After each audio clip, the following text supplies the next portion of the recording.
I promised two things. I promised that during the break I would give Pete the slides from yesterday to put up on the web, and I promised that I would show you a table about vibrational nuclei. So I lied on one of them. I didn't give Pete the slides, but I do have the table. And I wanted to show you here. So we were talking about these transitions from various phonons. Transitions from higher phonon states and whether the experimental data agree with the, what have I said? Whether the model agrees with the data. Remember, the data are always right. Well, they can be wrong, but okay. Is there a 4 plus state in the 3 phonon? I'm sorry? Is there a 4 plus state in the 3 phonon state? Yeah, sure. There's 6, 4, 3, 2, 0. I just show examples here. Okay, so what I have is a table for cadmium-114 of Be2 values all the way up to the 5 phonon state, up to the second floor. Okay, and here it is. And I just quickly grabbed this. This shows different initial states, transitions, experimental Be2 values, theoretical ones, and an A or an F, whether it's allowed or forbidden in the model. So transition from the 2 to this 2 would be forbidden because it changes the number of phonons by 2. These would be allowed. Okay, so that's allowed and forbidden. So this notation means the first 2 plus state. This means the second 0 plus state because the ground state is the first. This is the second 2 plus state, third 0 plus state, and so on. And these are the final states. I'm sorry, I totally wrong what I said. Forget that. This second number is the number of phonons assumed in that state. So the 2 plus state has 1 phonon. These 3 states have 2 phonons. 0, 2, 3, 4, 6. Where's the 4? Well, I don't know where it is. I have 3 phonons. These have 4, and this has 5. And these are the final states. Experimental B2 is normalized for the first one. Remember, it's a collective model. You have to, you can't derive the scale. Okay? And if you look at this, you'll see several things. First of all, I would say overall the agreement is remarkable. But before you jump on me, those of you who know the story, I'll make another comment. I mean, you have, for example, 2 to 0 is 31. 4 to 2 should be twice as much. And it's 62. That's pretty good. These two should also be twice as much, and they're less than half as much. So there are obvious problems. The model doesn't work perfectly. But you have things like allowed transition is 136, predicted is 93. Forbidden one is predicted to be 0, and it's 0.3. Not too bad. Here you have transitions where you have biggest, intermediate, smallest, and on the order of 30, 40, 50. Biggest, intermediate, smallest. Not too bad. 66 and 27, 67 and 30. 124 and 0, 79 and 11, and so on. So overall, the agreement is not too bad. Now, one other thing is, here you have transitions experimentally that are on the order of 100 Weisskopf units. 100 Weisskopf units is a hugely collective transition for a nucleus that's not deformed. I mean, you get 100, 200 Weisskopf unit transitions in rotational sequences in deformed nuclei, but in a nucleus like this, that's a hugely collective. And while there are other models for these states, I don't know of any that can generate that kind of strength of Be2 value. Now, somebody mentioned to me or asked me, what about intruder states? Who came up to me and asked that? I said You said it, but one of the students also said it. But okay. Anyway, there's another model of some of the states here, which invokes an idea called intruder states, which I'm not going to cover, but it's an important topic. And they would interpret some of these states, like maybe the 0 plus state, or this one as an intruder state, which means a state outside the simple model. And they would get some different agreement. But anyway, this just shows a comparison I promised to show you. And you can take it or leave it however you feel happy with. Okay? Okay.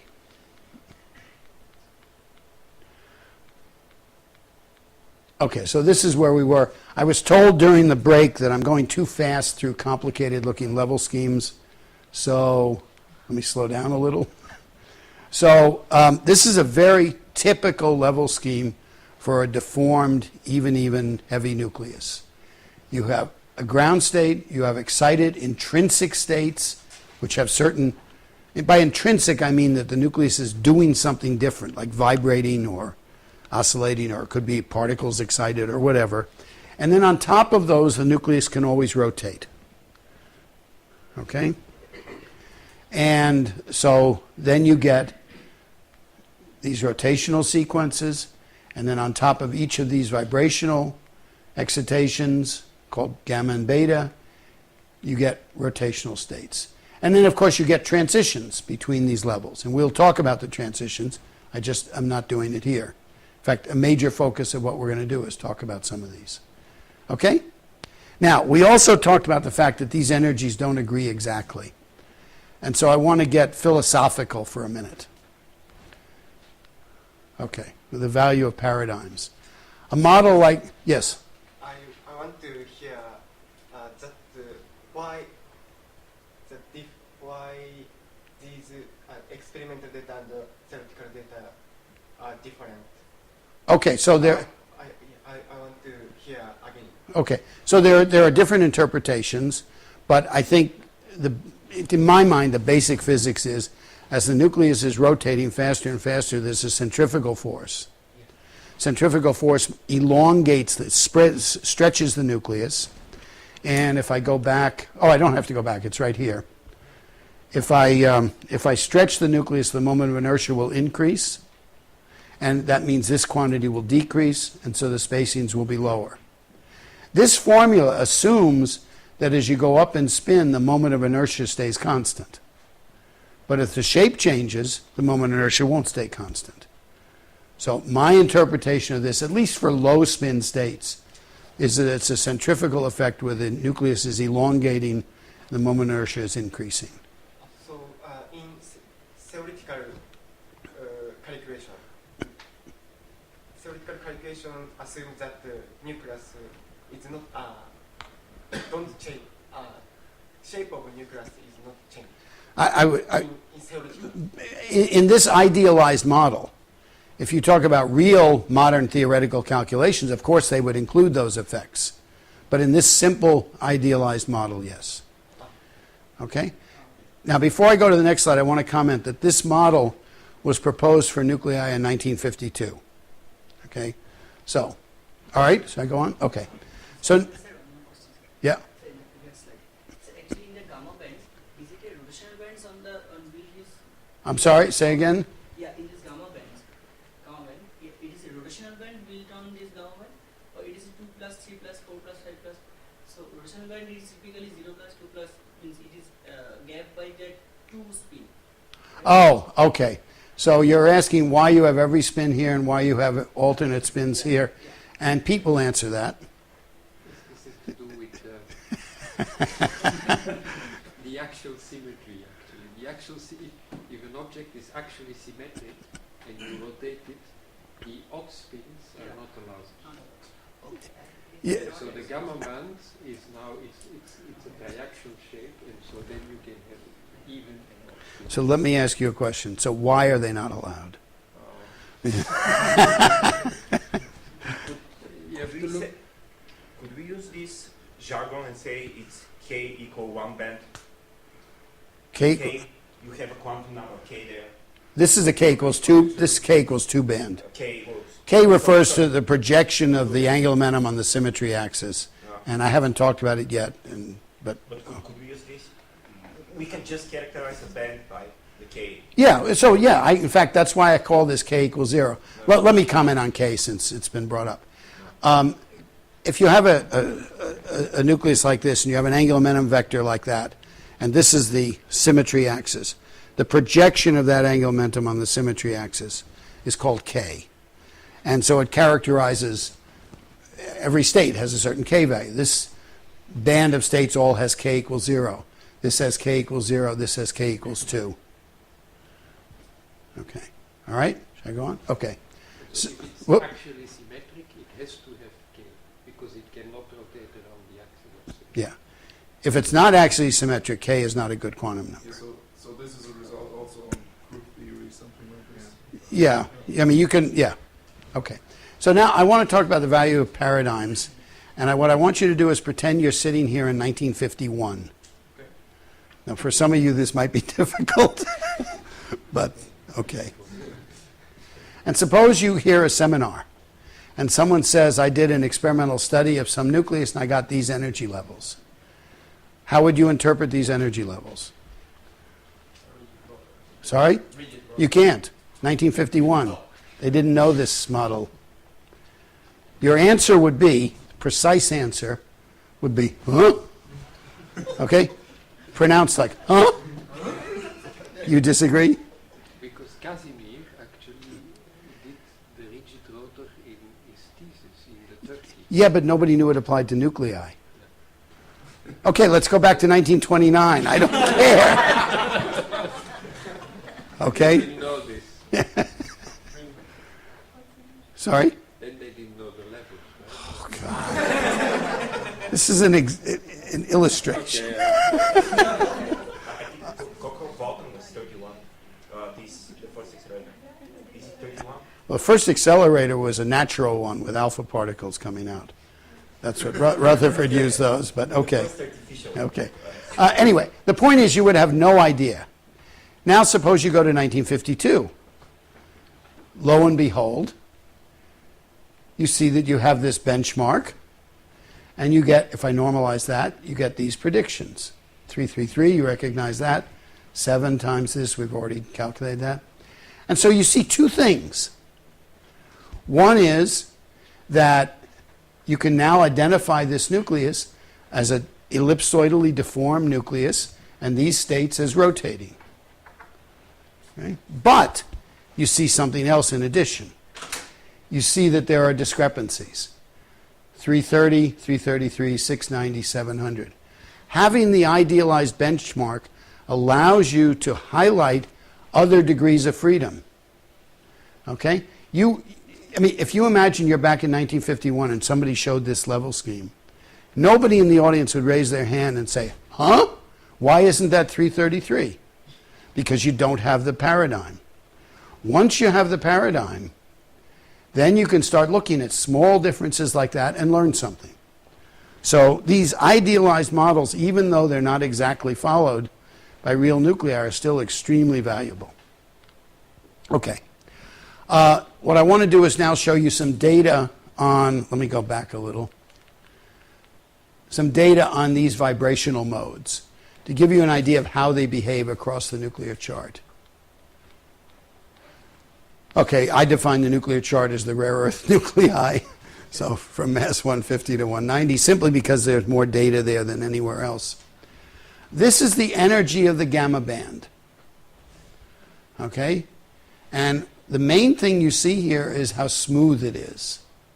Now, I draw this line here because something else is actually happening over there.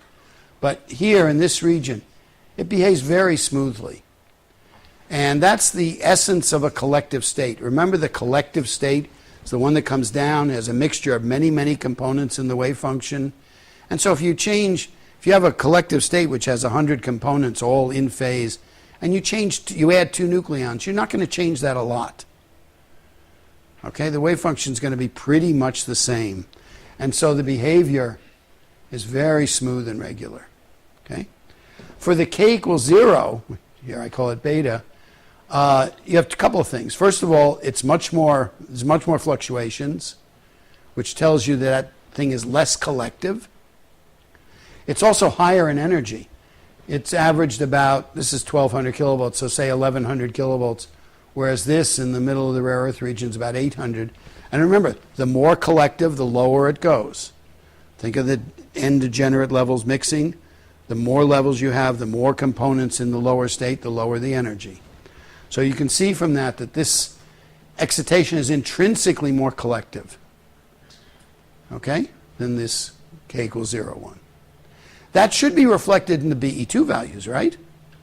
Remember we calculated very early yesterday, BE2, if you have n degenerate levels all mixing, one level comes down, and then we calculated the BE2 values. and we found they were proportional to n times the individual unperturbed ones. Okay? Right? Okay. So you would expect that this being more collective should have larger BE2 values to the ground state than this, than this. Okay. This behavior here, we will understand in the third week after we study the Nielsen model. But the point I want to make now is it's very regular and smooth. And these, as I said, these excitations are about 1.5 times these in energy, and they fluctuate more. It has lower collectivity. Okay. Here is a, yeah. What is the line? This line? How did you classify the data point? Are you talking about this line? No. This? Line. Oh, they're connecting isotopes of a given element. Isotope. Yeah. Okay. So, I'm sorry? how do you solve graphic? Just connecting the points with lines. They're connecting isotopes of each element. So one of these will be erbium, another will be dysprosium. Is that what you're saying? I mean, it's just looks a little bit strange, like you can extrapolate some stuff. You're saying you can extrapolate these? No, I say that There is no extrapolation, you just connect values to different isotopes. This is data. This is all data. yeah, but it's not like really needed to connect them because it's like isolated point. For this nuclei, this one. It's not really I don't have to connect them. I just did it so you could see the systematics. That not only is it smooth in general, but it's smooth for each Z. Okay.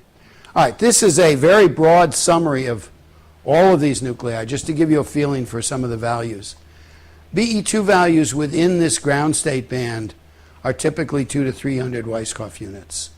A Weisskopf unit is a certain measure of strength, which you can see defined in the textbooks. I wanted to put it here between the 2 to 0, but I couldn't squeeze this arrow in there, so I put it there. From the gamma band to the ground band, you typically have like 7 Weisskopf units, vary somewhat. From this k equals 0, 1, you have typically 1 to 2. These are experimental summaries of experimental results. This is just a leftover label from before I used those energies. But these are typical of most deformed nuclei. Okay, and so as we expected from the previous slide, these BE2 values are larger than these. They're more collective. And in fact, the gamma band behaves very regularly. Here's the actual data on those BE2 values. So here is the first 2 plus to 0 plus. That's the lowest transition in the nucleus. Very regular, typically about 200 Weisskopf units. Here's the gamma band 2 plus to the ground band, typically 5 or so. I think I said 7 before. And here is the k equals 0, 1. And first of all, you see it's much smaller on the order of unity, and also much bigger fluctuations. Okay? So this is a nice collective behavior, few Weisskopf units. This is much more chaotic and may or may not be really collective. I don't want to interfere, lecture, but No, you should. yeah, because I mean, we talk with him. We kind of get we know what's Weisskopf units, but do everyone knows what's Weisskopf units and what they show? Because I think you didn't define it. No, I didn't. A Weisskopf unit is, it's defined in Good the, to define here. it's defined in the literature. It's basically supposed to be a measure of what happens if a particle changes from one independent particle model orbit to another. So if you have more than one Weisskopf unit, it means a collective effect. Something is enhancing it. Now, in practice, in heavy nuclei, a single particle transition where a particle changes orbit would actually be a fraction of a Weisskopf unit. Okay, but you can think of it as a measure of collectivity. There's a definition, which if any of you have my book, you'll see in the preface or somewhere. Okay. Okay. When we talked about vibrational nuclei, we talked about multi-phonon vibrational states, 2 phonon, 3 phonon, even possibly 4 and 5 phonon. You can have that in deformed nuclei. So here's the ground band, ground state, gamma band, k equals 0. These are phonon excitations, just like in spherical nuclei. There's no reason you can't have 2 of them. So you could have 2, let's do this first. You could have 2 k equals 0 ones. So, real quick, you defined K equals 0 as projection of angular momentum onto the Symmetry axis. symmetry Yeah. axis. But what is the significance of K equals 2 and K equals 0? Like, what intuition should I be getting? Okay, very good question. So K equals 0 is easy for the beta vibration. It's an elongation like this. This is the symmetry axis. There's no angular momentum around that axis. Okay? But for 0, you could also just be rotating perpendicular, right? You mean this way? You can't rotate about a symmetry axis quantum mechanically. But if it's triaxial or something? Oh, yeah, but we're not talking about those. We're talking about axially symmetric nuclei. So the beta vibration is an elongation like this. There's no angular momentum around this axis. Angular momentum around this axis would be a rotation like this. Now, the gamma band, that's a little trickier, and I need a nucleus.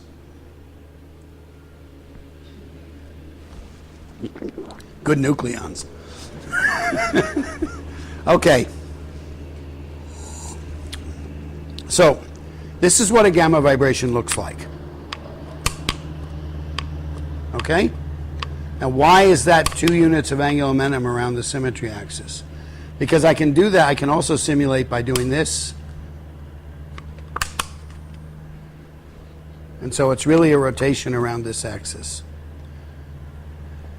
Okay? Great question. Okay, so now I can have multiphonon states. So I can have 2 K equals 0s that will also give K equals 0. And it would be called a 2 phonon K equals 0, or if I use this dangerous notation, it would be called a beta beta. It would be at twice the energy of the single one. Okay? I could have a gamma gamma. Now, these projection quantum numbers add algebraically. Angular momenta add vectorially. So if I have 2 phonons with K equals 2, the resultant will be either K equals 4 or K equals 0. So I can have 2 types of 2 phonon gamma vibrations at twice this energy. So K equals 0, K equals 4, gamma gamma. I could have a mixed beta gamma. Okay? The selection rules for the decay would be just like in the vibrator. These states, these 2 phonon states, can decay to the 1 phonon state, not to the ground state. So this state, this K equals 0 gamma gamma, can decay to the gamma. It can't decay to the beta, and it can decay to the ground. That's in the geometric model. Okay, the beta beta would go to the beta, not to the ground, not to the gamma. In the IBA, it's slightly different, but okay. All right, so what's the evidence for these? Well, pretty sparse. And there are a number of reasons for that.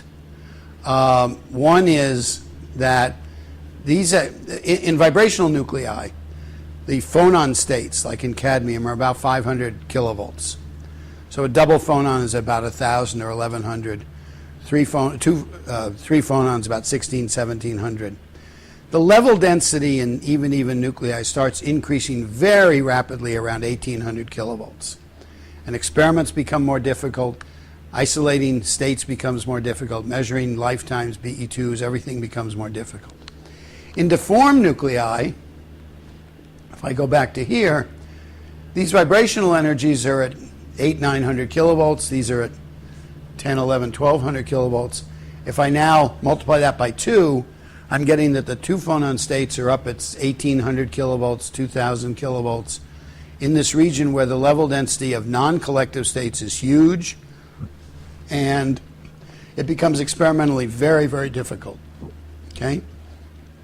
There are a handful of examples, I really mean a handful, 4 or 5, where some of the double phonon gamma vibrations, especially with K equals 4, have been found, but very few. It's an interesting question whether they really exist or whether their strength is fragmented by mixing with all the other states in that same energy range. But I wanted to point out that in principle it's possible. Okay. All right, so far? All right, now I want to change topics and talk about relative BE2 values for transitions between the 2 bands. So far we've talked mostly about energies and about the absolute BE2s. A couple of hundred Weisskopf units, 5 to 7 Weisskopf units, and from the 0 plus maybe 1 Weisskopf unit. Now I want to talk about what happens when you have several transitions from the same initial level to 3 states or 2 states in the final band. Now, you all did this yesterday. You did an example for erbium-168 where you looked at the gamma ray intensities from the nuclear data sheets, corrected for the E gamma to the 5th factor, and got these relative BE2 values. Okay? You got 56, 100, and 7.3.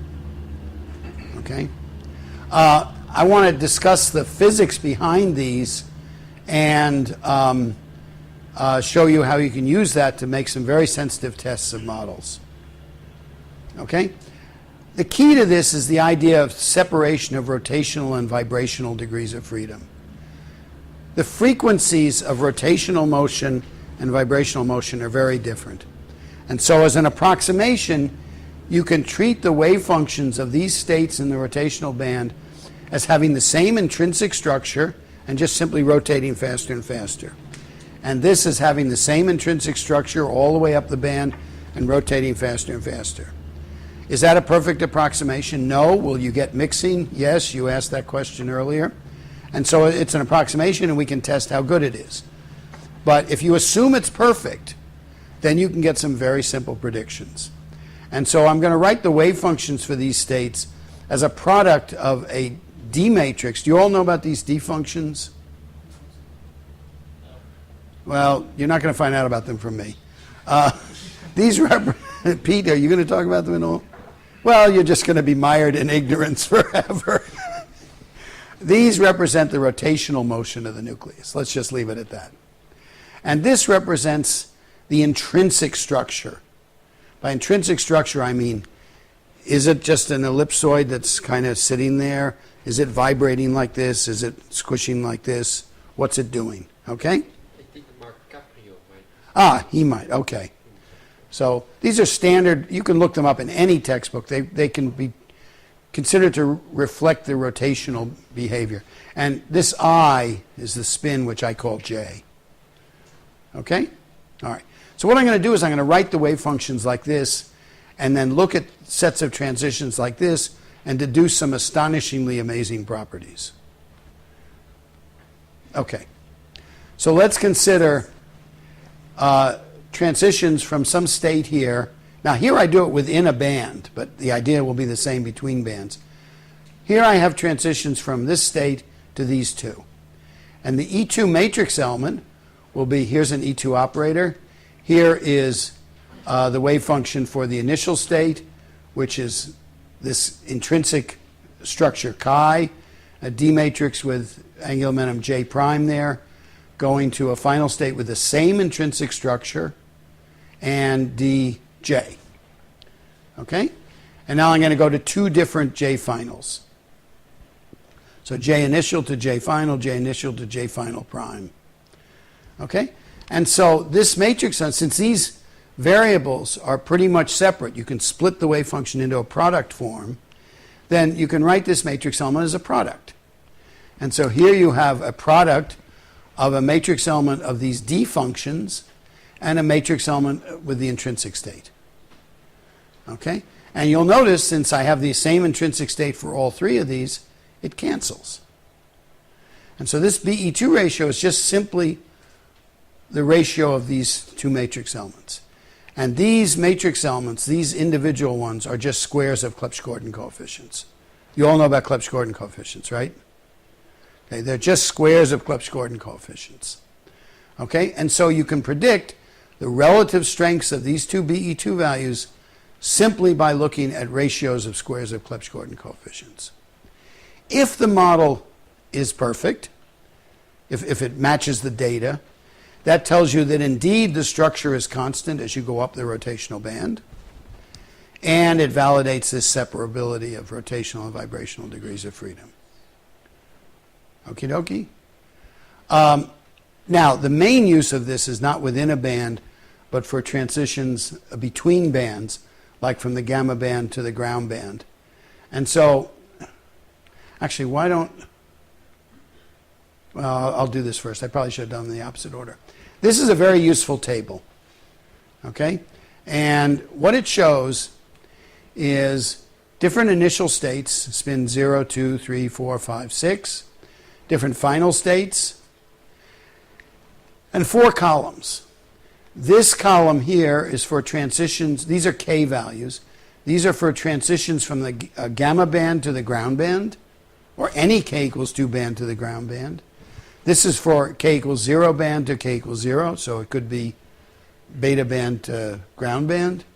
This is K equals 0 to K equals 2, could be beta band to gamma band. This is K equals 2 to K equals 2, whatever they are, okay? And these are the squares of these Clebsch-Gordon coefficients, so they're trivial to calculate.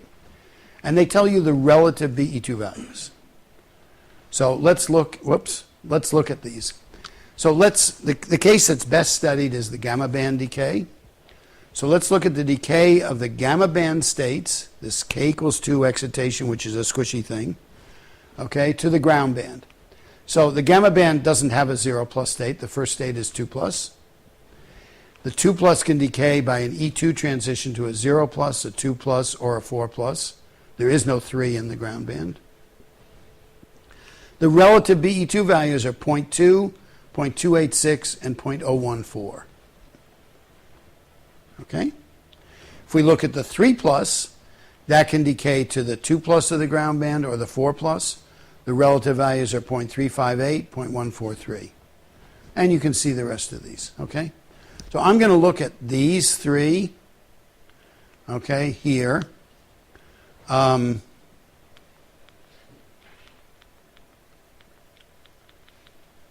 Okay. I should have had something here which... I want to normalize this. I'm going to normalize this one to 100.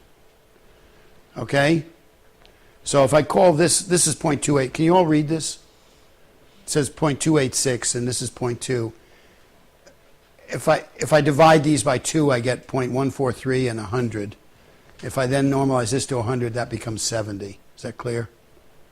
Okay. And this one, you can see there's a factor of 20 here, 0.28, 0.014. So if I normalize this to 100, I'm going to get 5. 7, that is. 7. Okay? So if I normalize this to 100, I'm going to get 100, 70, and 5. Sorry, 5. 170 and 5. Okay? Clear? Yeah? Is that clear? If it's not clear, raise your hand, because it's important. Okay. So, 170 and 5. So what's the benefit of doing that? What's the benefit of normalizing to 100? Yeah. It's just convenient. I mean, it's like you did yesterday in the exercise. You normalized 1 to 100. It's just, we like round numbers. And since we're only talking about relative B2s, we can scale them any way we want. But it seems weird to go for 100. Why not 1? And then you can see the exact ratio from 1. You could do 1. I'm okay with that. When you do the exercise this afternoon, The decimal separator. when you do the exercise this afternoon, you should do 100, though. Okay? I mean, I find it easier to think in terms of 170 and 5 than 100.70 and 0.05. Okay. And not only that, but in Europe you use commas and we use periods. Okay. So, can you try to remember 70, 100, and 5? What number? What are the numbers? No, write it down.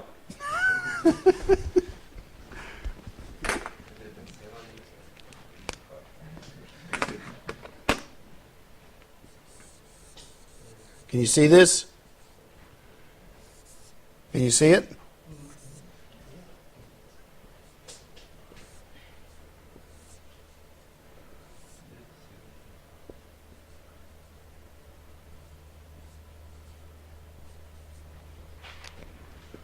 Okay, can you read it?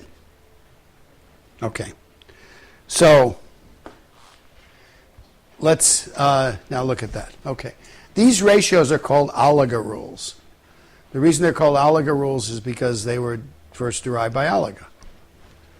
Okay, in 1955. Okay.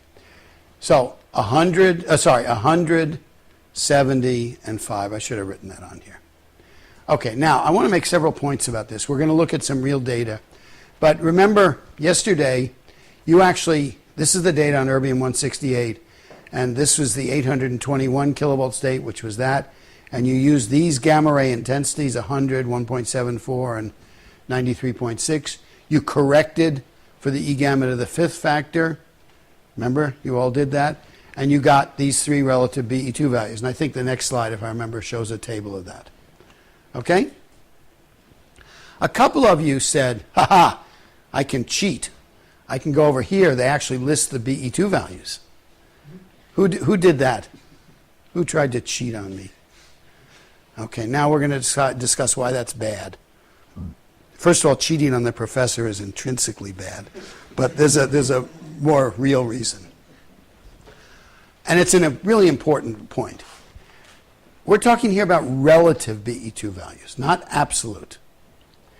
Relative BE2 values are related simply to the intensities of these gamma rays corrected for e to the fifth. These BE2s listed over here are absolute values. Measuring absolute and relative quantities is a very different ballgame. To measure relative BE2 values, I just take a gamma ray spectrum, I get the height or the area of these different peaks, I make a little efficiency correction, I've got the relative ones. And I can easily get them very accurately. To get absolute BE2 values, I have to know the absolute efficiency of the detector, I have to know how far back it is, solid angle, all sorts of, I have to know the beam intensity, I have to know the target thickness, I have to know many, many things, and it's very hard. Or if I do it by measuring a lifetime, I have to calibrate the plunger. Okay, I won't get into that. But in any case, it's much harder to measure absolute values. And if you look at these numbers, this number here, 93.6 plus or minus 0.4, is known to 0.4%. The BE2 here, 4.68 plus or minus 0.16, is known to 3.4%. So be careful of that. These numbers over here are absolute BE2 values, which can be very useful in some cases. But if you're looking at relative values, always use these. Okay, because they're generally speaking much more accurate. They just involve very simple spectroscopy. Okie dokie? All right. So, suppose you do this. In fact, you did it. And you get these. You got these numbers if you did it right. Okay, I didn't ask you to get the errors. We'll talk about that soon. Okay, and this you didn't know yesterday. So here's the 70, 100, and 5. Okay, and experimentally you got 56, 100, and 7.3. Okay, is that good agreement or bad? What do you think? Yeah, I think it's surprisingly good because the model is quite easy, which is underlying for the Avogadro rules. You don't know whether you can do the separation correctly. So I think it's a really good estimation. Okay, other opinions? Come on, let's get into this. Yes? Generally, I kind of don't like these ratios because they don't really tell you something about the real structure. Because, okay, it might be, okay, you have some model, and this model tells you, you calculate something in the model, and the model gives you 1,000 for the one BE2 and 100 for the other BE2. So it's 1,000 against 100, so the ratio is 10. And you say, okay, then you go to the experiment and you compare the ratio, and you get 10, so you're extremely happy. But it might be that the experimental BE2 values are 1 to 0.1, so you don't have any idea. I mean, meaning the ratio, you have the ratio right, doesn't mean that your model is working okay. I think it's bad or good, doesn't matter. Okay. Okay, other opinions? You got my point? Yeah, I got it exactly. Did anyone else get my point? Okay, so, well, no, he has a point, but we'll talk about it in a second. I mean, it's just. Okay, you've made your point. What about other opinions? Is this good agreement or bad agreement? Not for the person, but it's good because of the error while they are in The errors are very small. So it's good. So this is way outside error. Yeah, but for the person. But So what do you think? Is it good agreement or? I mean, do we have any means of putting error bars on our theory? Very good. You were listening earlier. We'll talk about that. But just from what you see, what do you think? It's at least like capturing some physics. You know, it's not going in the opposite direction or something. Okay. Any other opinions? Can I have an opinion? Yeah, sure. Can you improve it? We'll talk about that. Actually, we won't. I mean, I didn't include slides on that, but I'll mention it. Okay. So, my answer is that all of you are wrong, but you're closest. You said it was very good agreement. I think it's astonishing. Why is it astonishing? We've taken a nucleus with 168 particles, all interacting with the strong force and the Coulomb force, bumping into each other as they go around 10 to the 21 times. And we've gotten this by a Clebsch-Gordon coefficient? I mean, come on. That's pretty amazing. Now, there are discrepancies. And so, as Pete asked, can you improve on this? And the answer is yes. And in fact, in a very simple way. But, as Vasily said, well, how do we know, what's really going on? To do it right, you really need more data. You need to see, are these discrepancies systematic? And you can do that by looking at many nuclei. You can do it by looking at other states in the gamma band and see if you see some patterns.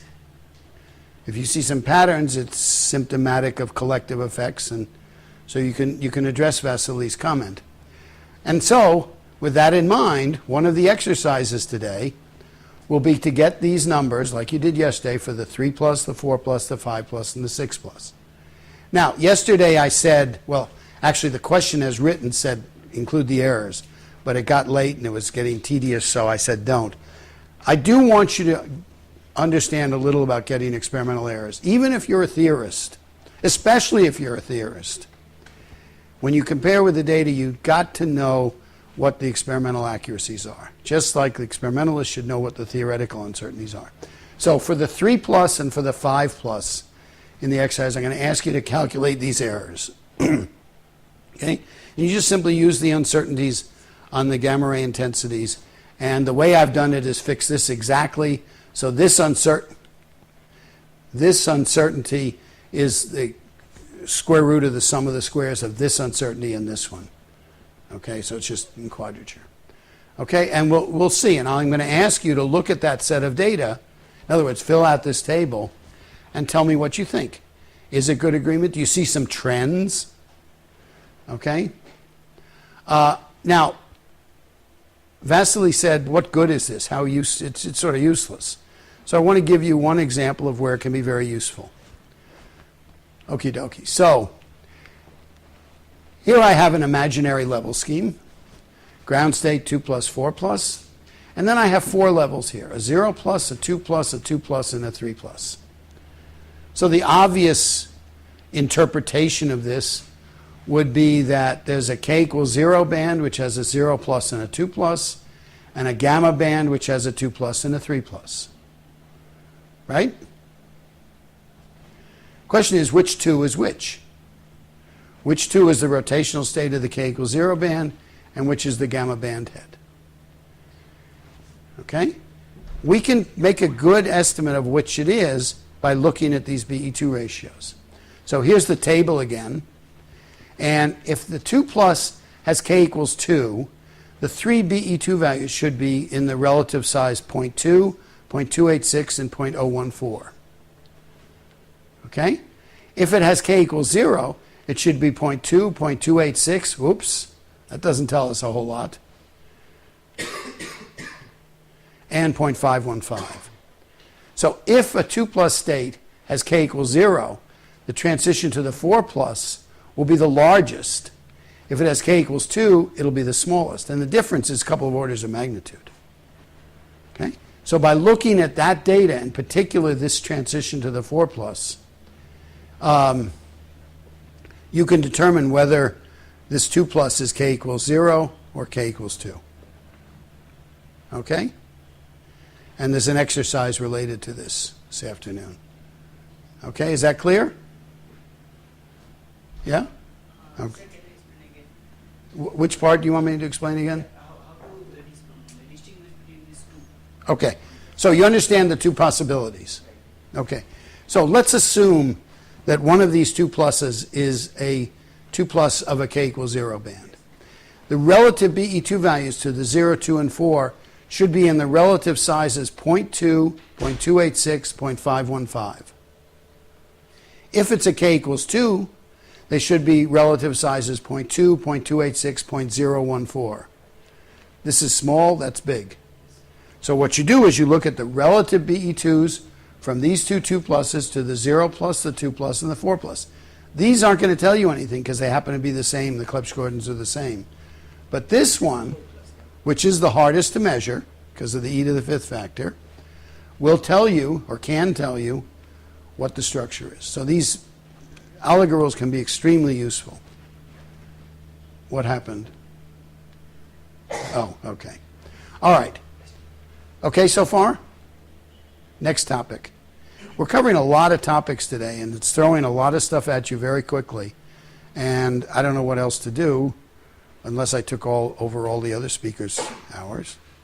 So I'm going to throw a lot of stuff at you, but you'll have all the slides. Yes? I'm just wondering if you could talk a little bit about where e to the 5th comes from, because you don't see those kind of powers. Okay, so I'm not going to tell you in detail, but it has nothing to do with nuclei. It has to do with an expansion of the radiation field in multipoles, and it's basically a phase space argument. Higher the gamma ray energy, the higher the phase space. Pete, can you give a better, or Marek? I always think of it, if the levels are closer together, I mean, it sort of diminishes the probability. But why? Okay, there you have it, a rigorous derivation. Okay, I like to think of it as a phase space argument. There are more possibilities, more ways of having a high energy chance, but that's hand waving. I think one thing is that also the classical It's a- validation is the same as almost the same as the quantum. Yeah, theory. yeah. Adding some H bars over. Look in any book on electromagnetic theory, and you'll see an appendix which will expand the radiation field in multipoles. And you'll see not just e to the 5th, you'll see for electric transitions e to the 2 lambda plus 1, where lambda is the multipolarity. For magnetic, e to the 2 lambda. Okay, and it has nothing to do with nuclei. Yes? Is it mentioned that it's the same factor for beta decay? Oh, there is a factor. I don't remember. Which is 5 also? It could be. I don't remember. There is an energy dependence. I just don't remember. Good question. I don't remember. Sorry. I think if it is something that beta decay, because I don't remember it's to the 5th power or whatever power. I think it's just coincidence. Yeah, no, I mean, it should be, but just because Yeah. Because this is like Did- real theory. yeah, this is only for E2, and Oh, yeah, okay, yeah. Only for yeah. So the beta decay would be, okay. But there is an energy dependence. I just don't know what it is. Okay. All right, so now I'm going to switch topics to nuclei that are axially asymmetric. So that means like this. Okay, that's axially asymmetric. Except there are 2 kinds of axial asymmetry. So what about axial asymmetry? There are 2 types. There's rigid. This is rigid. Okay, the squishiness, to use the technical word, the squishiness is fixed.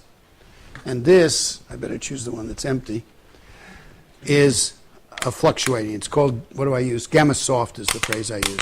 It goes back and forth like this. Doesn't make this noise, but it goes back and forth. Okay? So I want to talk about those 2 models and how you can distinguish them and which one applies to real nuclei. Okay. So the gamma rigid model, that's a box of batteries, okay, has energy levels that look like this. So gamma is the variable that describes how axially asymmetric it is. Gamma equals 0 corresponds to axially symmetric. Gamma equals 30 degrees corresponds to the maximum asymmetry. And a guy named Davidoff, actually Davidoff and Filippov, around 1959, I think, did a calculation of the energy levels of an even nucleus as a function of gamma. And what they found is that the ground state band, 2 plus 4 plus, sorry, yeah. Oh, sorry, these are the grid lines. 2 plus, 4 plus, 6 plus, 8 plus don't vary very much. They're not very sensitive to the asymmetry. However, the quote-unquote gamma band is hugely sensitive. 2 plus comes down like this, 3 plus comes down like that, 4, 5, and 6. And so what you notice is that the more the asymmetry, the lower the gamma band comes in energy. And you also notice something here about the sequence of energies. Think about a rotational band. In a rotational band, ground state band, and an even nucleus, you have 0, the 2 plus is at a relative magnetic energy of 6, 2 times 3. 4 plus is 20, right? 6 plus is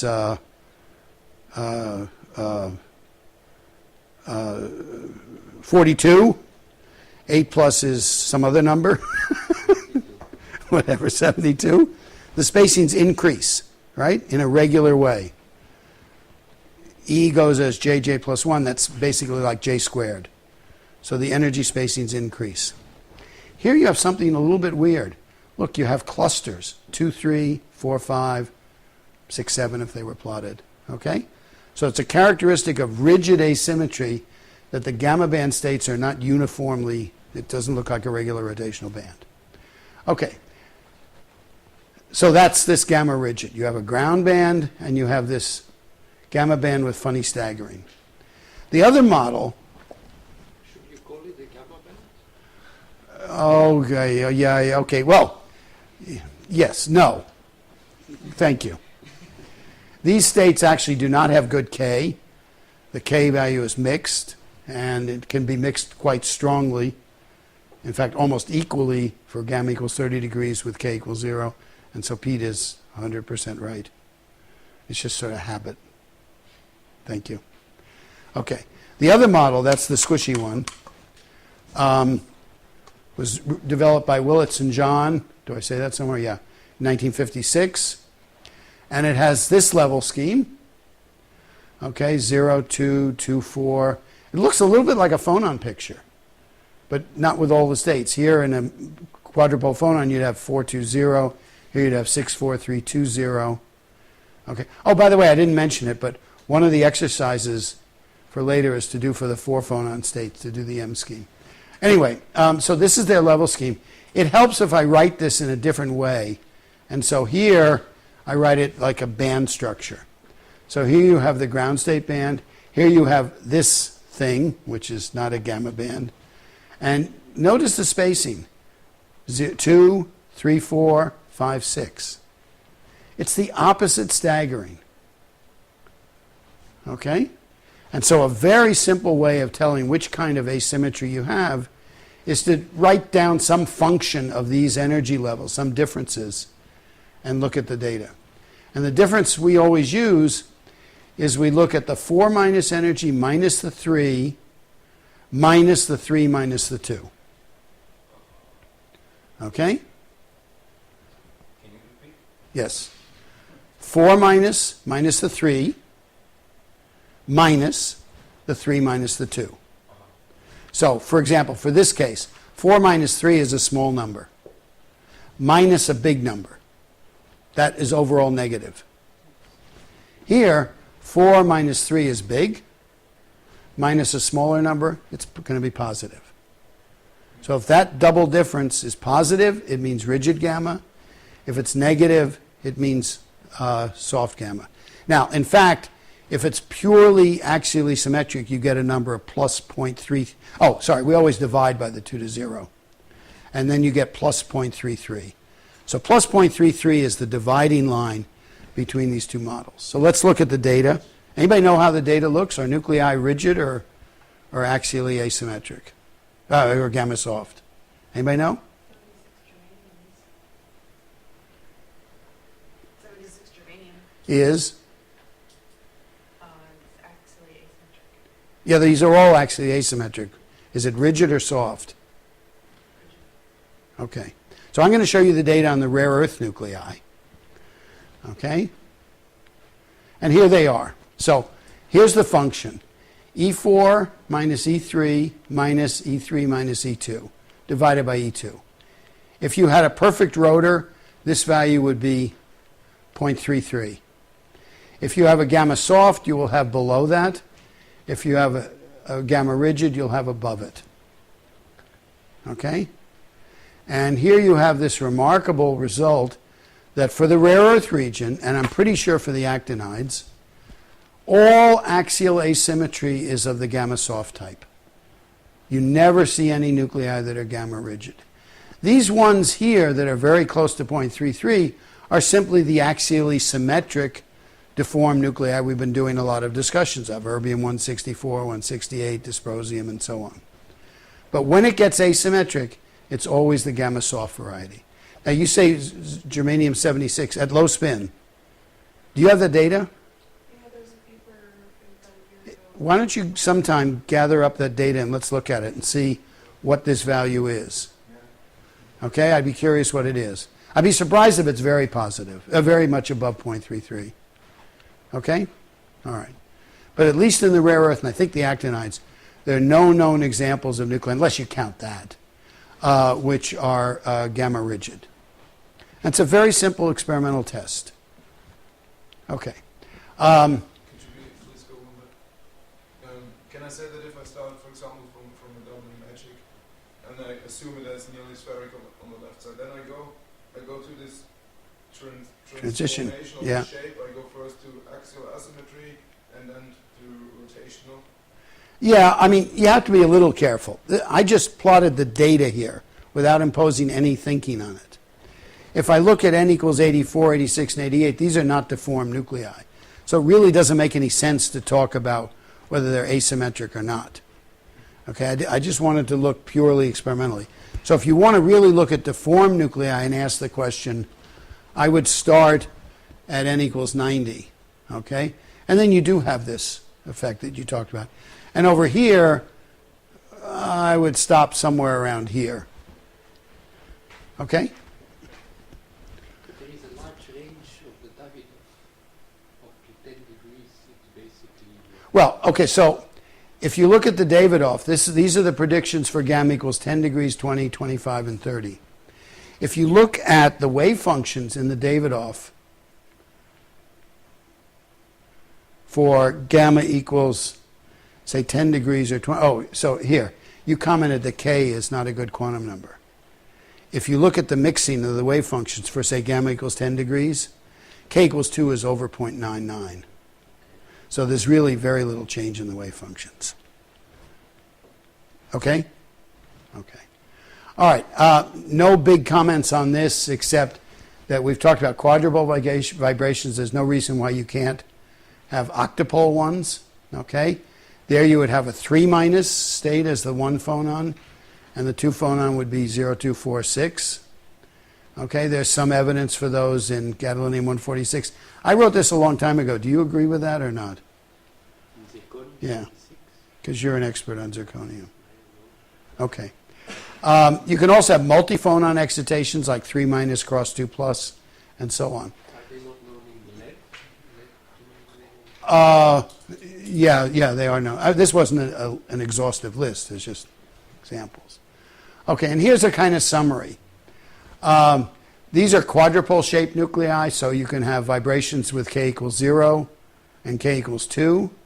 Octupoles, you can actually have k equals 0, 1, 2, 3. They look like that without the stem.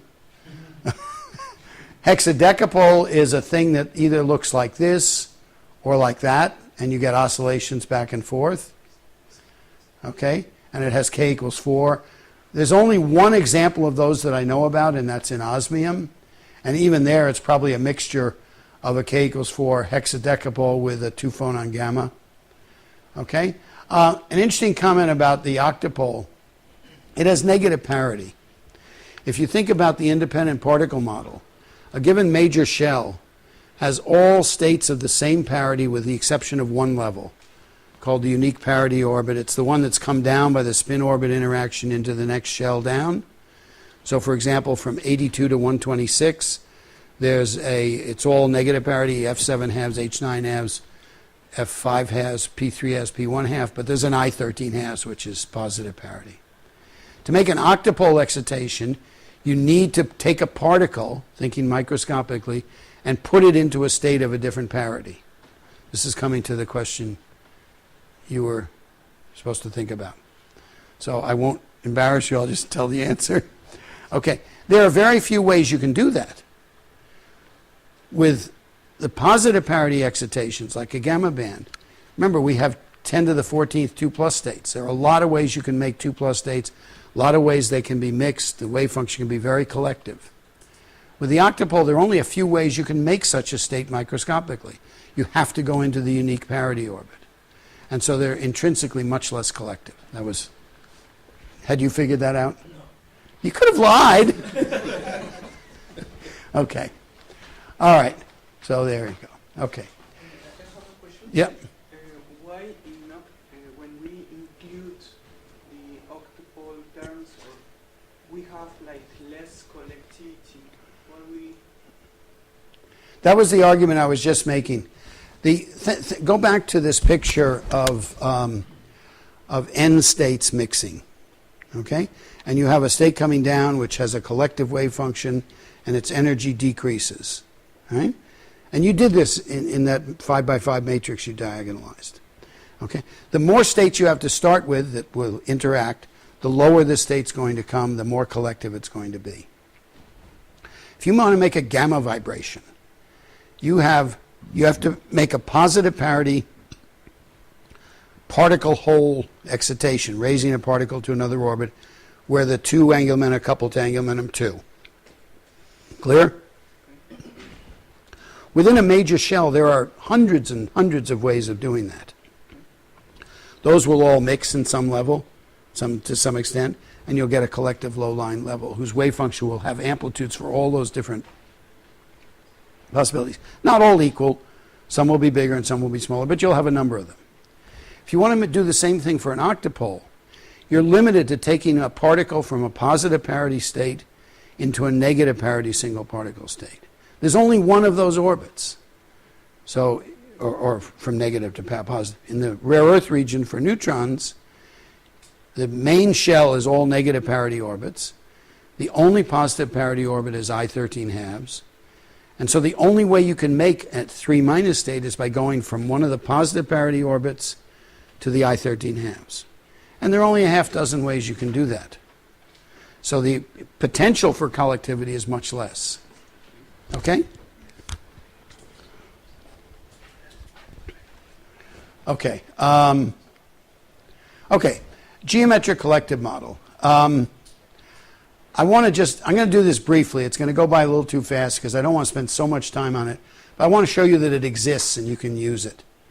And then after that, don't use it. It's got a lot of parameters. Okay. I can imagine writing a Hamiltonian where I have a kinetic energy and then a potential energy V. And I can write that in terms of betas and gammas. Okay, and I can do that to simulate different nuclear shapes. Let's assume that I want to describe a vibrational nucleus.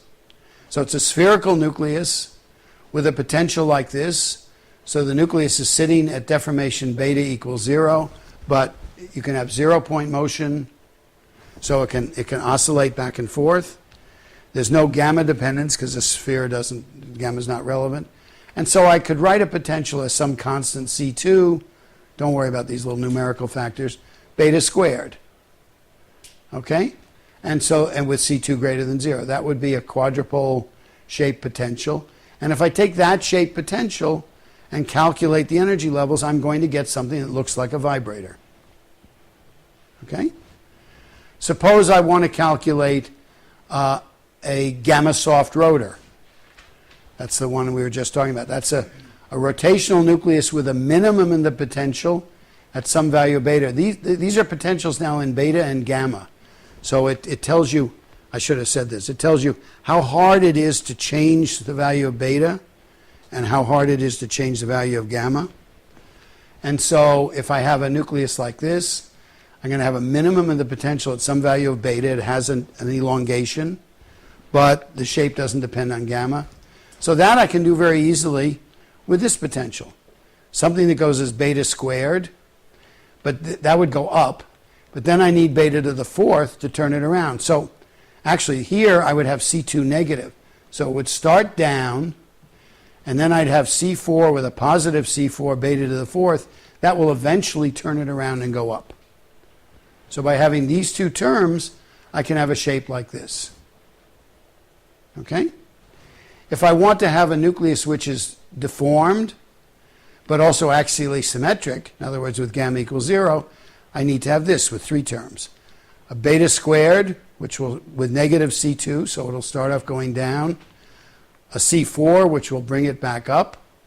And then a gamma, which will look like this in some form and give you an axially symmetric nucleus. So with these three parameters, these three C's plus 1 for the kinetic energy, I can actually calculate the energy levels of that nucleus. Here I discussed something about gamma softness, and I won't go into detail on that. You'll have the slide, yes? For the vibrator, usually sometimes it's called spherical vibrator. Yeah. So why don't you like to fix the gamma there? Gamma has no meaning for a sphere. But when you go like, when you saw this Bohr Hamiltonian, and with the spherical, with the harmonic oscillator for the beta, at some point you might get some also gamma vibrations. Yeah. But then when gamma is not defined, I mean, it's not good to fix gamma in the... In my mind, for a sphere, gamma doesn't have a definition. And so the potential can't depend on gamma. When you solve it for the beta, always the beta average is 0. Yeah. So, yeah, gamma doesn't really matter. Okay. So this is the full-blown geometric collective model. I just show it because it actually has 1, 2, 3, 4, 5, 6, 7, 8 terms, and you have 8 coefficients, and so you have to fit those to the data, which is why I say be careful of it, because it has a lot of parameters. But if you have enough data, you could do it. And, so let me go back. Okay, so now I want to use this as a motivation for discussing the idea of fitting multi-parameter models.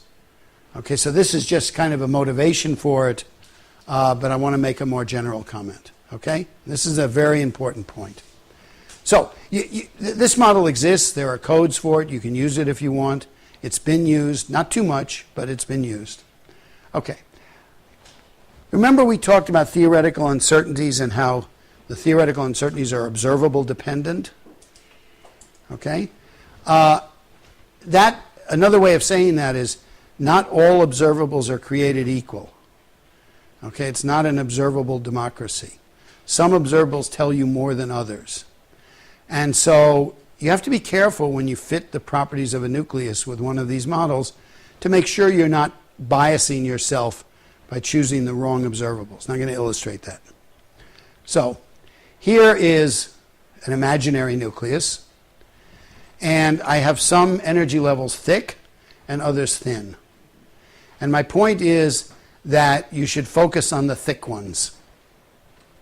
Okay, so let me go through this. So these levels will give you the rotational spacings. Okay, basically a moment of inertia.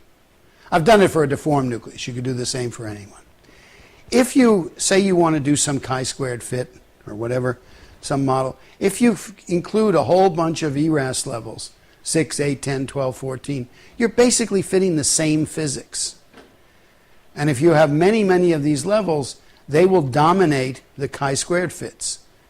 Okay? And these will be relatively weaker in weight.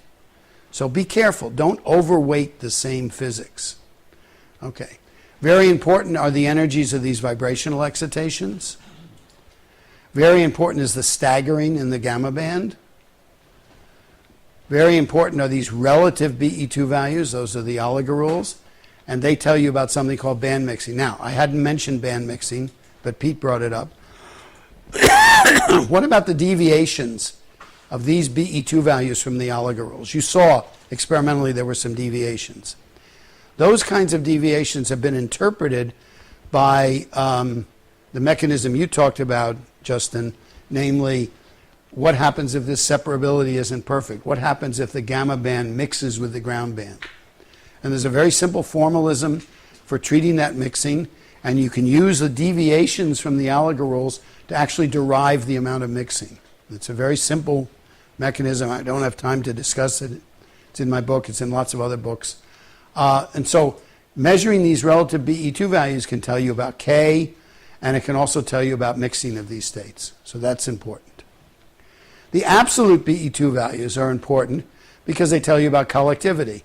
This tells you about rotational collectivity, gamma band collectivity, K = 0 band collectivity, and if you get transitions between these two, which are forbidden in the geometric model because you have to destroy a K = 0 and create a gamma, but they're allowed in other models, that also tells you something. So these are kind of the key observables. Having these to multiply it up here with 20 or 30 or 40 others may be good, but you have to be careful you're not being dominated by one type of those or another. Okay. I brought back this thing from Erbium 168 to make this point again. Here are the intensities. These would correspond, these would correspond to these relative BE2s, and these over here, these BE2s would correspond to the absolute ones. Okay? So that's kind of a guide to be careful when you have a multi-parameter model. Okay, and I think that, oh, I have 20 minutes.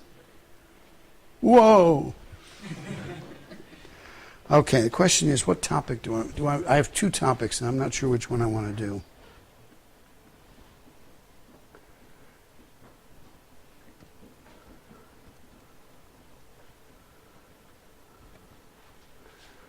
Okay, so one of the topics is transitional nuclei, which has to do with something called X5, which I'm going to skip. And I'm going to talk about how structure evolves and its drivers. These are both favorite topics of mine, so I don't care which one I talk about. Why do you skip the X5? Because I only have 20 minutes, and I want to do this. Okay, maybe I can ask you the question I asked you in the past now. Go ahead. Okay, so there is, as a classification with beta and gamma, there is two types of shapes, oblate and prolate. And if you look at the energies that these shapes have for given deformation, which is determined by beta, the prolate and the oblate state have the same energy.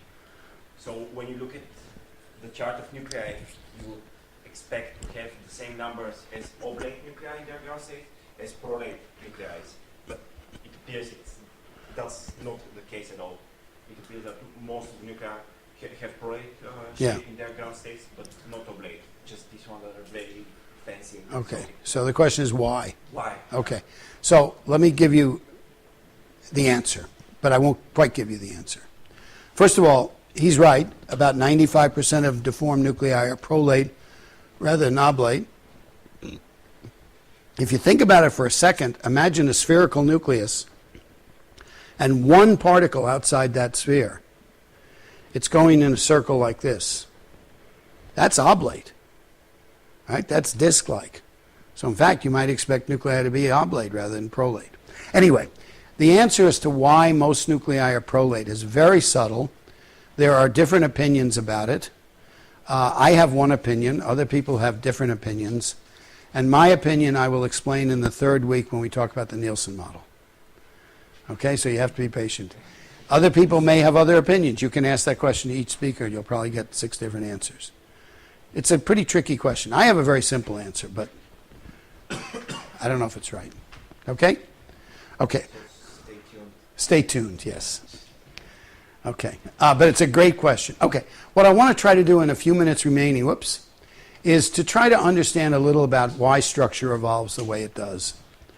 Okay, and you've seen what it does. I mean, you have BE2s that look like this. You have energies that are high at magic numbers and they drop. You've seen this beautiful picture.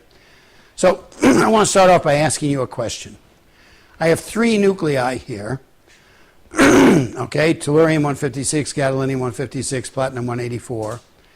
These are the proton and neutron numbers. They all have 24 valence nucleons. Okay, now if you happen to know where I'm going with this, shut up. Okay? If you don't, I'd like your opinion. Which of these will be the most deformed, most collective?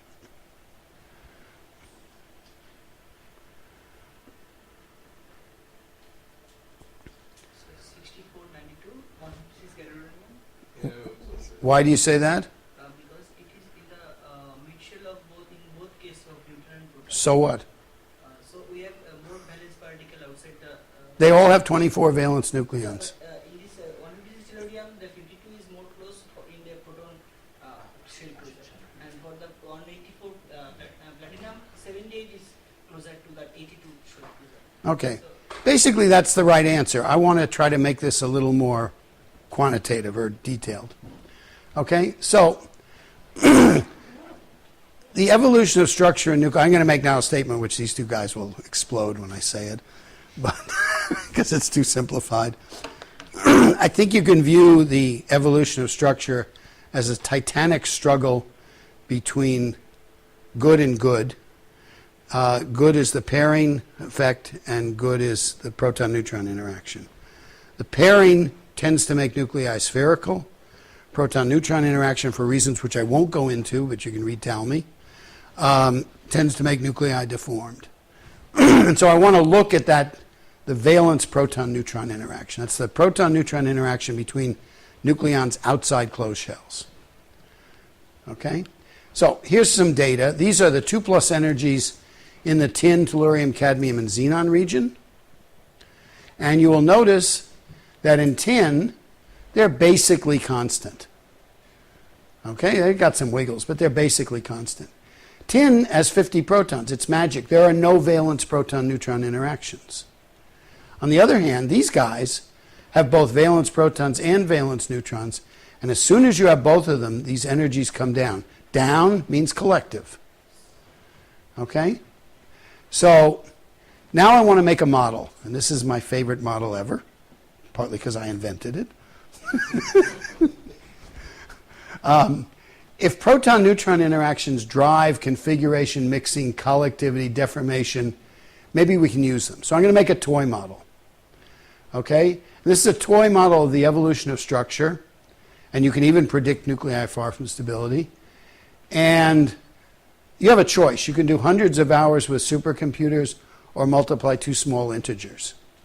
And you can take your choice. Doing this two small integers works a little better. Okay, so I'm just trying to be provocative. Okay, let's just play with this idea. Let's assume that the proton-neutron interaction of every proton, every valence proton with every valence neutron is the same, independent of orbit. Now that's not true. But let's, just like we did n degenerate levels, let's just take that toy model and play with it. Okay? Maybe on average, it's not so bad. Okay, how many valence PN interactions are there? Pretty simple. Number of valence protons times the number of valence neutrons. If these valence proton-neutron interactions drive the evolution of structure, and if they're all equal in magnitude, then somehow this product, NP times NN, should give us some idea of how structure evolves. So let's look at the data. Here is the data in, and by the way, I'm going to do one little cheat, which I'm not going to tell you about because it's distracting, but it's pretty honest. These are 2+ energies in the mass 100 region, plotted against neutron number. And you can see, I mean, if I ask you to describe this in one word, I think the word you'd use would be complicated. Okay, now I'm going to plot that same data, not against neutron number, but against the product of the number of valence neutrons times the number of valence protons. It's called the NP-NN scheme, and it looks like that. Whoa, wow. Okay, I mean, I think that's pretty impressive. Now I'm going to do the same down here. This is in the mercury, platinum, osmium region. Here's the data on R42. Okay? And before I do it, I want you to tell me which nucleus here does not know how to behave. Which one do you think? Somebody make a guess. You'll guess wrong, so it doesn't matter. I think the one that has R42 below 2. This one? Okay, anybody have another idea? Sorry? This one? Okay. So you're asking which is the odd one out? Yeah, which is the odd one out? Only one? Only one. Okay, the answer is this one. And we're going to make an NPNN plot, and you'll see. Okay? All these data fall on a beautiful, nice, smooth curve, with the exception of this guy. So there are a couple of points here.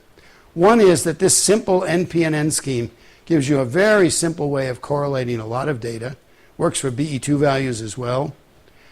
It also can highlight nuclei that are deviant. Okay? Now, we understand this. It has to do with intruder states. And I won't go into details, but we understand why that point is there. So this is not a surprise in this case. But imagine this were a new nuclear mass region. You could use this to find out nuclei that are misbehaving.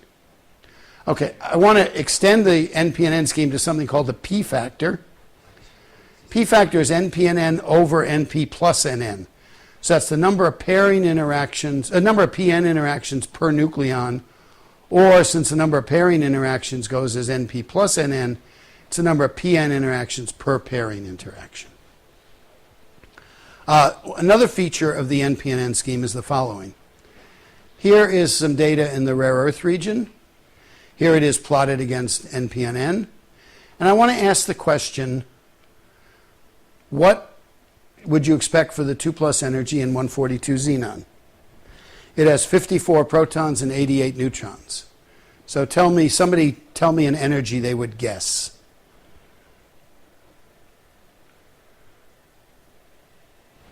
Do you think it would be 800 kilovolts? Below 200. So how did you say that? Because you did what? So you followed this down? So you said that? I knew you'd say that. Go ahead. Yeah, I would 4 times 6, 24 in the NPNN. No, wait. We're talking about suppose you don't know about NPNN. Okay. No. Well, there's another way you could think about it. We're getting close to z equals 50, which is magic. And we know the 2 plus energy goes up at magic numbers, right? So maybe it turns around. And so what we conclude is we don't know. And the reason we don't know is because we're extrapolating. The NPNN scheme, though, now you can give your argument. The NPNN value for this is 4 times 6. This is 4 away from 50. This is 6 away from 82. 4 times 6 is? So all we do is look over this plot at 24, and we predict it by interpolation. And in fact, it works. Okay? This plot was originally made before the data was known, and the data comes right on the curve. Just one question. The solid line in the NPNN scheme is just... It's just an eyeball fit. Yeah. Okay? All right, so now we can answer the question posed a few slides ago. Several of you said this, and in fact, you're right. NPNN for this nucleus is 44, for this it's 80, and for this it's 140. So generally speaking, you will get more collectivity when you have a more equal distribution of a given number of valence protons and neutrons. Okay, now I have a little thing on how you can measure the proton-neutron interaction, and I'm going to skip that because I want to get to something, even though this is very dear to my heart. I'm going to skip it because I want to get to a way you can use this in a very practical way. So you will see...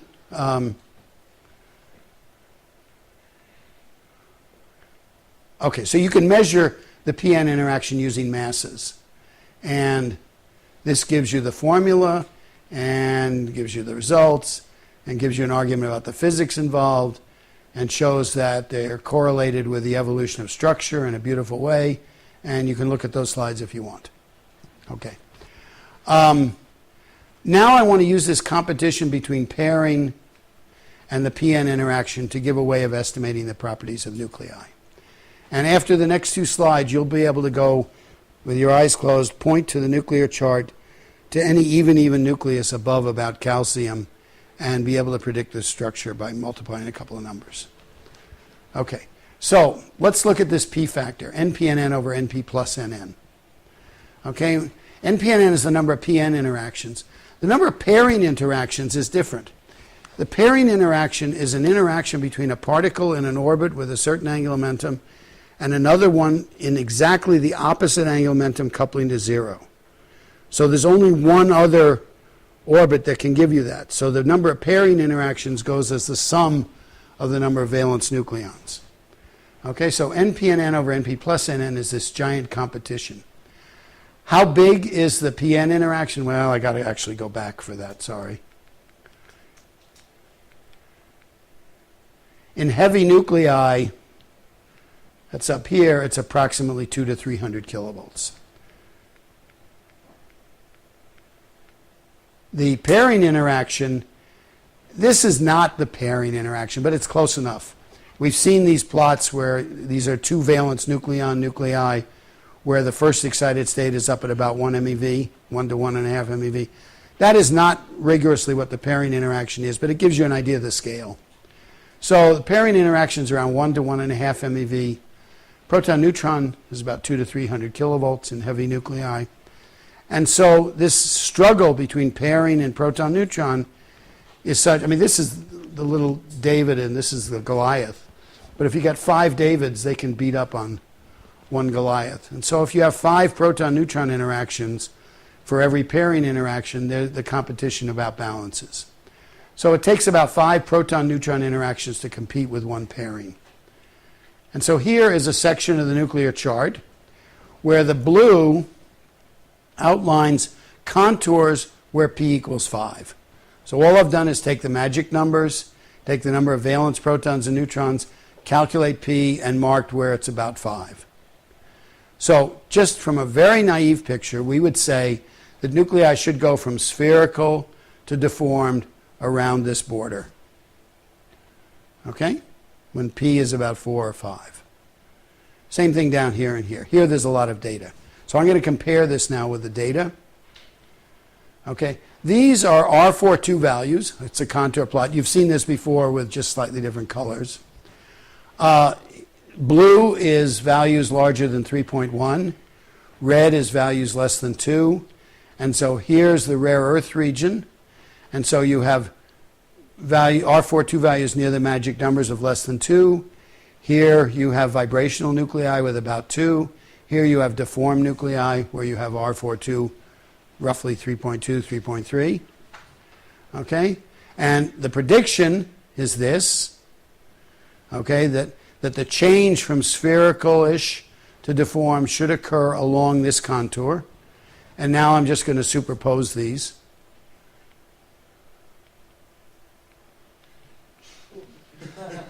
Okay? So not too shabby. Okay? All right, so you can actually use this as a way of estimating the structure. And in fact, if you come to a nucleus whose structure you don't know, looking at R42 and E2 plus is a good first guide. Just calculating the p factor is another good way of doing it. Okay, and I think I will stop, yes.